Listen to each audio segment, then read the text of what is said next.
마지막 알터네이트 오버홀 4편입니다. 로터 코일 저항값을 측정하는 거거든요.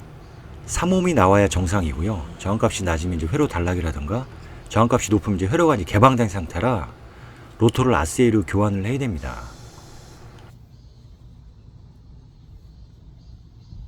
다음은 로터 코일 접지 측정이거든요. 이 절연체에 마이너스 프로브를 이렇게 찍었을 때 통전이 안 되면 정상이고 통전이 되면 또 RCA로 교환을 해야 됩니다.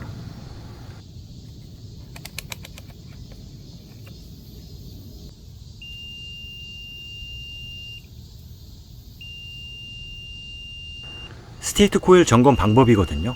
지금 이제 단선 점검을 하는 건데요. 코일과 코일 사이에 통전이 되는가를 점검하는 건데 이 통전이 되지 않으면 이 스테이트 코일을 또 교환을 해야 됩니다. 보통 3상인데 이제 이 코일 단자가 3개거든요. 근데 미쓰비시 제품은 이게 코일이 지금 6개 단자입니다. 그 다음에는 접지 점검이거든요. 저희 마이너스 프로브를 절연체에 대고 저기 단자 쪽에다가 플러스를 이렇게 댔을 때 통전이 안 돼야 정상이거든요. 이 코일과 절연체 사이에 통전이 되면 이 스테이트 코일도 또 문제가 있는 거예요. 다음은 이제 다이오드 점검 방법이거든요. 이렇게 이제 다이오드 표시에다 이렇게 놓고요. 플러스 플러브를 이 다이오드에다 대고 이 마이너스 프로브를 이제 히트싱크에다 이제 연결했을 때 이 통전이 되면 이제 이쪽은 이제 플러스 다이오드입니다. 수치가 이제 375 나오죠. 저렇게 이제 수치가 동일하게 나와야 이제 좋은 거예요.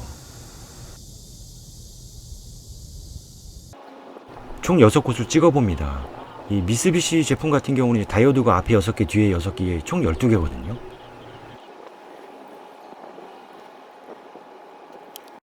이 다이오드 같은 경우에는 한쪽 방향으로만 통전이 돼야 되거든요. 그래야 정상입니다. 근데 아까 연결한 자리를 프로브로 이렇게 반대로 찍었을 때 통전이 안 돼야 이제 정상이거든요. 저기서 만약에 통전이 되면은 양방향으로 지금 통전이 되는 상황이잖아요. 그러면 이게 이제 단락이나 이제 단선이 된 거예요. 다이오드를 교체를 해야 됩니다.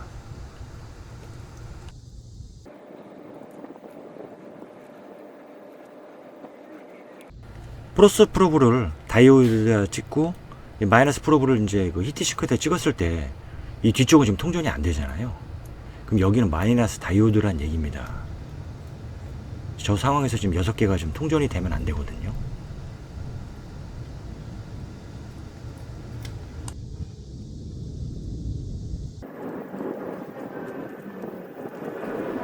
다음은 역으로 해서 한번 찍어 보겠습니다. 지금 통전이 되죠. 마이너스 프로브를 이제 다이오드에 찍었을 때 이제 플러스는 이제 히트싱크에다 찍는 거거든요. 통전이 됩니다. 이게 정상입니다. 이게. 이 로터를 간단하게 측정하는 방법이 있거든요. 이 12V 전기를 이렇게 신호를 인가시켜 줬을 때 저렇게 이제 복살이 붙으면 로터가 정상입니다. 안 붙으면 이제 비정상이거든요. 다음은 레귤레이터 측정 방법입니다. 12V를 인가시켜 줬을 때 저 카본 브러쉬에다 이제 프로브를 대고 전압값이 이제 배터리 값이 나와야 되거든요. 근데 이거는 지금 한 0.5V 나옵니다. 원래는 이제 배터리 값이 나와야 정상으로 알고 있거든요. 여기가 지금 원래 0이거든요. 근데 멀티 테스트기가 지금 상태가 좀 안 좋아요. 액정이 나간 것 같아요, 여기가. 그 점 참고해 주셨으면 하고요. 이렇게 이제 마이너스 이제 플러브에다 이렇게 연결해가지고 플러스는 플러스끼리 이렇게 연결한 거고요. 지금 12V가 나오잖아요. 그러면 알리에서 구매한 새 제품도 한번 전압값을 측정해 보겠습니다. 레귤레이터 회로들을 보면 여기가 이제 B 플러스 단자거든요. 여기다 이제 플러스 선을 연결해 주고 그 위에가 여기 GND 선입니다. 그라운드 선이에요. 여기다 이제 마이너스 선을 연결해 줍니다. 그리고 저 커넥터 같은 경우에는 이제 CSL이라고 나오거든요. C라는 건 이제 CPU 컨트롤이라고 나오고 S는 이제 배터리 센서, L은 이제 램프란 뜻입니다. 그거 약자예요. 그 중간에다 이제 배선을 저렇게 연결한 거고요. 저렇게 이제 카본 브러쉬 쪽에다 이제 프로브를 댔을 때 12V가 나와야 되거든요. 원래 이 배터리 전압값이 나와야 됩니다. 근데 이게 지금 0.46V, 한 0.5V 정도 나오거든요. 근데 이게 배터리 전압값이 안 나오면 이제 비정상으로 알고 있는데, 이거 정확하게 모르겠습니다. 이게 미쓰비시 제품은 이게 0.5V가 나오는 것 같아요. 그러면 두 번째 레귤레이터 측정 방법은 이제 저렇게 전구 12V 전구로 해서 불이 들어오면 정상이거든요. 이거를 이 레귤레이터에다 한번 측정을 해봤습니다. 근데 어차피 이게 안 될 거예요. 어차피 지금 전압값이 지금 0.5V 나오기 때문에 12V 전구가 이제 불이 안 들어오겠죠, 당연히. 그래서 이렇게 하는 방법이 있어요. 예, 그래서 이거 다른 뭐 알터네이트 레귤레이터 측정하실 때 이렇게 한번 해 보세요, 한번. 예. 그러라고 영상을 좀 준비한 거거든요.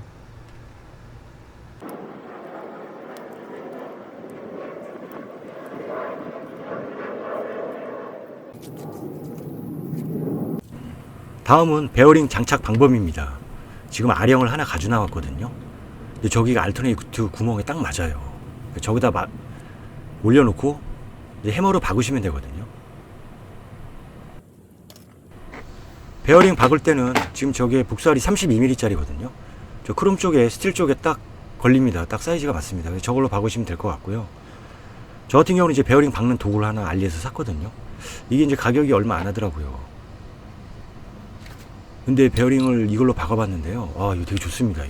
이거 있으면 베어링 박는 데 있어서 거의 실패가 없다고 보시면 돼. 여기가 지금 지상이거든요.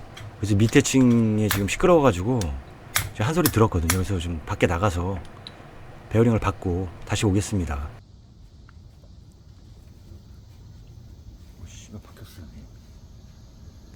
베어링을 다 박았으면 베어링이 이제 수평을 유지하게끔 저렇게 측면 쪽을 쭉 돌아가면서 이렇게 박아주시면 됩니다. 여기 이제 베어링을 고정해주는 이제 플레이트판이거든요. 저걸 걸고 이제 볼트를 장착해 주시면 됩니다. 다음은 슬림링을 박을 거거든요. 저렇게 고무 패드에 이제 R형을 올려놓고 그 위에 이제 복사를 이렇게 올려줍니다. 근데 이게 딱 맞아요. 제가 이제 생활 속에서 이제 찾았는데, 이거 진짜 딱 좋습니다. 딱 맞아. 이렇게 로터를 올려놓으면 되거든요. 이런 슬림링을 박을 때요, 저 복설 같은 경우는 얇기 때문에 저 위에가 이제 깨질 수도 있거든요. 그래서 이런 베어링 박는 도구들은 이렇게 좀 넓잖아요. 박는 부위가 좀 보시면 이게 넓기 때문에 깨지지가 않습니다. 여기 비교해 보시면. 그래서 이제 이런 공구가 또 있는 거예요.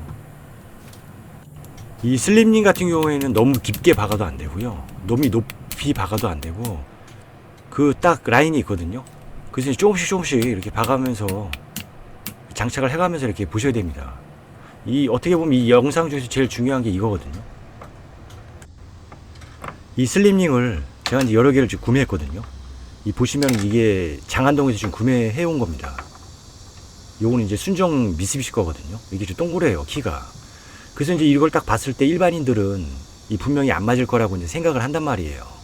저 역시도 이제 그렇게 생각을 했는데, 보시면 플라스틱 키 높이도 좀 다르거든요. 저기 이제 레귤레이터가 걸리는 이제 그런 키 부분인데, 저기 좀 다릅니다. 저거 하나는 이제 너무 깊게 박아서 하나 해먹었고요. 요거는 이제 알리에서 산 거예요. 저 맨 뒤에 두 개는 알리에서 산 거고, 요거는 이제 장안동에서 산 겁니다. 그래서 제가 이거를 오바울 집에서 물어봤어요.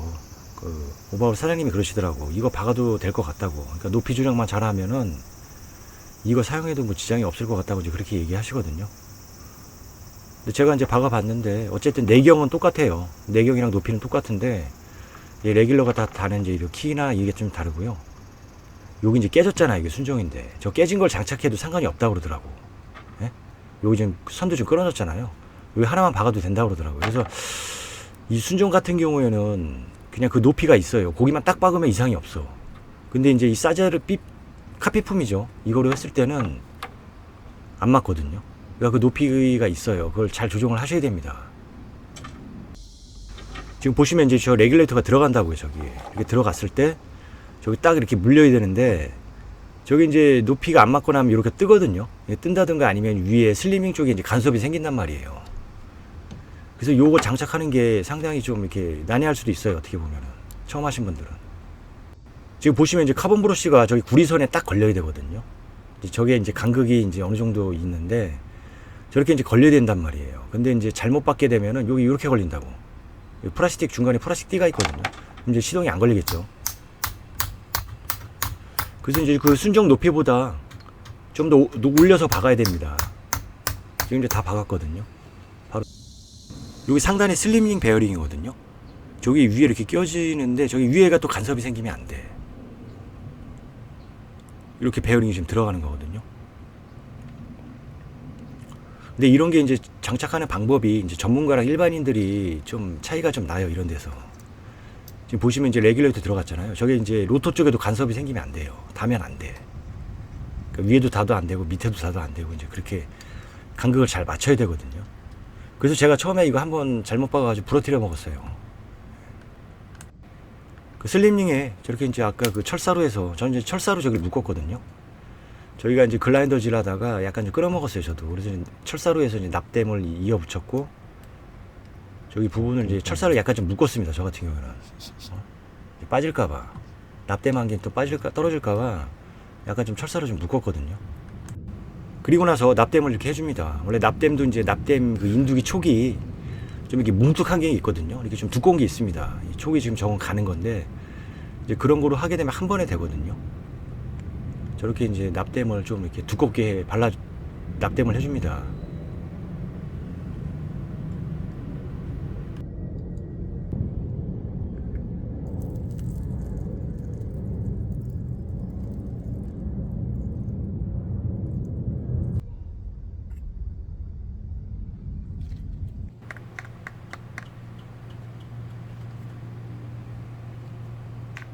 이거 박으실 때 이제 너무 세게 박으면은 또 이제 베어링이 그 밑에 그 라인이 있거든요, 맞게. 거기 너무 깊숙하게 내려가게 되면 또 깨질 수가 있어요, 고무 커버 쪽이. 그래서 이렇게 조금씩 박아가면서 보고 이렇게 확인을 하셔야 돼요.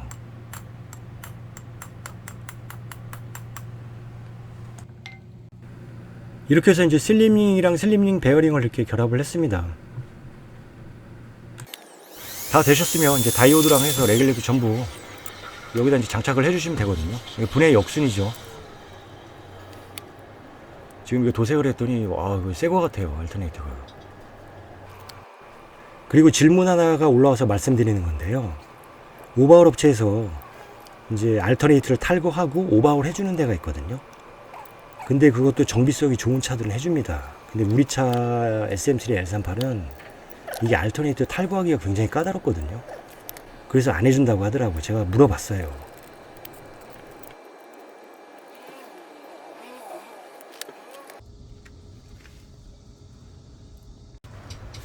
스테이트 코일을 이제 빼고 이제 탈착하는 과정에서 저 커넥터 조이가 좀 잘 안 맞거든요. 그래서 저렇게 구멍이 좀 볼트 구멍이 잘 맞게 이렇게 쳐줍니다.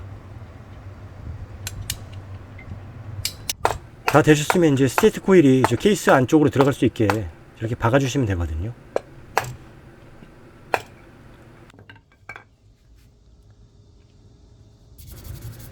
지금 슬림링 마모 상태가 상당히 좋다고 말씀드렸잖아요.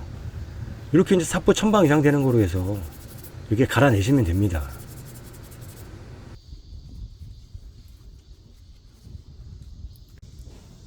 로터를 장착하려면 카본 브러쉬를 고정을 해야 되거든요. 그래서 저 알터네이터 뒤에 보면 구멍이 있는데요. 저 이렇게 밀어 넣은 다음에 저 카본 브러쉬를 이렇게 내리면은 딱 키가 걸립니다. 지금 카본 브러쉬가 안 보이죠? 예, 딱 고정키가 이제 밑으로 걸린 거예요. 그 상태에서 로터를 이렇게 집어넣어 주시면 되거든요. 로터가 지금 끝까지 장착된 게 아니기 때문에 저렇게 박아서 끝까지 밀착시켜 주시면 돼요.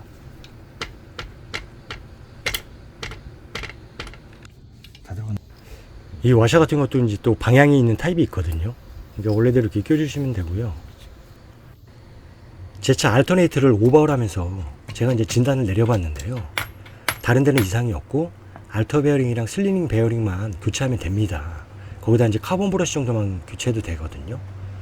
슬리밍 베어링은 이제 NTNK 20달러, 알터 베어링은 한 10달러 정도 하고 카본 브러쉬를 포함해도 한 4만원 정도 선이 됩니다. 그런데 이제 재생업체에서 SM3 알터를 이제 기존 반납 조건으로 한 15만원에 팔거든요. 근데 얘네들이 어디까지 오버홀이 되는지는 저도 모르겠습니다. 제가 이제 분해를 안 해봐서 모르겠는데요.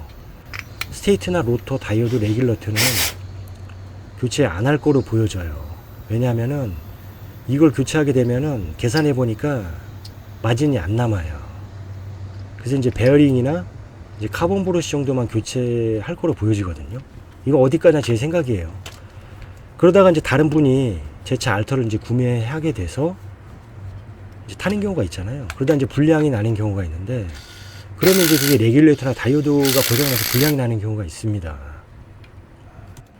이렇게 해서 이제 알터네이터 오버홀을 마쳤고요. 지금 영상이 상당히 길거든요. 길게 만든 이유가 누구나 다 알터네이터 오버홀을 좀 완벽하게 해보자는 의미에서 좀 길게 영상을 좀 올렸습니다. 시청해주셔서 감사합니다.